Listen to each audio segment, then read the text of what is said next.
mencoba untuk hubungi Bapak Fatoni, tapi mungkin sambil menantikan bisa terhubung dengan Ibu Indah Putri Indriani. Bapak mungkin juga bisa berdialog dengan Gubernur Sulawesi Selatan, Bapak Andi Sudirman Sulaiman yang ada di tengah kita. Mungkin bisa menceritakan Bapak seperti apa tentunya efek yang dirasakan dengan adanya integrasi ini. Tapi sebelum seperti kita juga sudah terhubung, kita mungkin yang jauh dulu ya Pak. Silakan Ibu Indah, sepertinya sudah bisa mendengar suara kami. Assalamualaikum warahmatullahi wabarakatuh. Selamat siang Ibu Indah.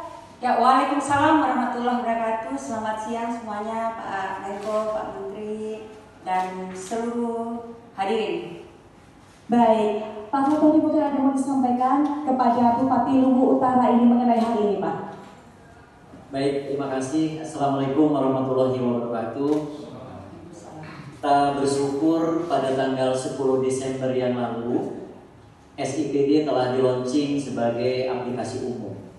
Jadi aplikasi yang digunakan oleh pemerintah daerah yang mengintegrasikan mulai dari proses perencanaan pembangunan, pengelolaan keuangan, monitoring evaluasi, sampai dengan pelaporan. Banyak sekali manfaatnya. Tentu kami ingin mendengar juga dari kepala daerah, dari Bu Bupati juga, apa manfaat yang dirasakan. Antara lain manfaat yang ada dari penggunaan aplikasi SIPD ini adalah yang jelas penghematan pembuatan aplikasi dalam mendorong SPDE yang seperti disampaikan tadi oleh Pak Menpan. Dengan ada aplikasi SIPD ini, daerah tidak perlu membuat aplikasi lagi. Jadi bisa dibayangkan kalau ada 4 aplikasi terkait dengan perencanaan, tata kelola keuangan, kemudian pelaporan dan juga moneter, berarti akan ada 4 aplikasi yang tidak perlu dibuat daerah. Kalau 4 kali 300 kali seluruh daerah, maka ada penghematan 64,8 triliun. Ini penghematan yang luar biasa dari pembuatan aplikasi. Jadi daerah tidak perlu buat aplikasi lagi, 4 aplikasi minimal. Bisa dihemat 64,8 triliun. Dari sisi kertas, tidak perlu menggunakan kertas lagi. Jawa Barat misalnya hanya untuk tata kelola keuangan itu memerlukan kertas itu 279.000 ring per tahun, itu Jawa Barat. Sehingga ada penghematan sampai 16 miliar. Jadi kalau dikalikan seluruh daerah, kira-kira penghematan dari sisi kertas saja itu ada 816 miliar. Nah ini kira-kira penghematan, termasuk kemarin juga dari Kota Medan ya Mbak ya. Nah, Mbak Putri sendiri menyampaikan Kota Medan itu dari perjalanan dinas dan sewa internet menghemat 30 miliar 1 tahun, baru dari sisi itu. Nah kami ingin dengar dari Bu Bupati, apa kira-kira manfaat yang Ibu rasakan selama ini menggunakan SIPD? Silakan Ibu. Ya, terima kasih Pak Dirjen. Jadi kalau ditanya apa manfaat untuk pemanfaatan atau penggunaan SIPD, tentu banyak sekali. Antara lain yang Pak Dirjen sudah sampaikan tadi, bahwa ada penghematan, ya terutama di dalam penggunaan aplikasi, kemudian ATK karena arahnya memang ke Perles, termasuk juga perjalanan dinas. Nah, kalau terkait dengan perencanaan sendiri, itu tentu mempermudah kami dalam menginventarisir dan menganalisis usulan hasil musrebang termasuk pokok-pokok pikiran dari DPRD. Dan hal ini pasti akan mempermudah kawan-kawan di organisasi perangkat daerah dalam menyusun dokumen perencanaan di Renstra dan Renja OPD. Serta yang juga tidak kalah pentingnya adalah mempermudah kami di dalam penyusunan dokumen RKPD itu sendiri.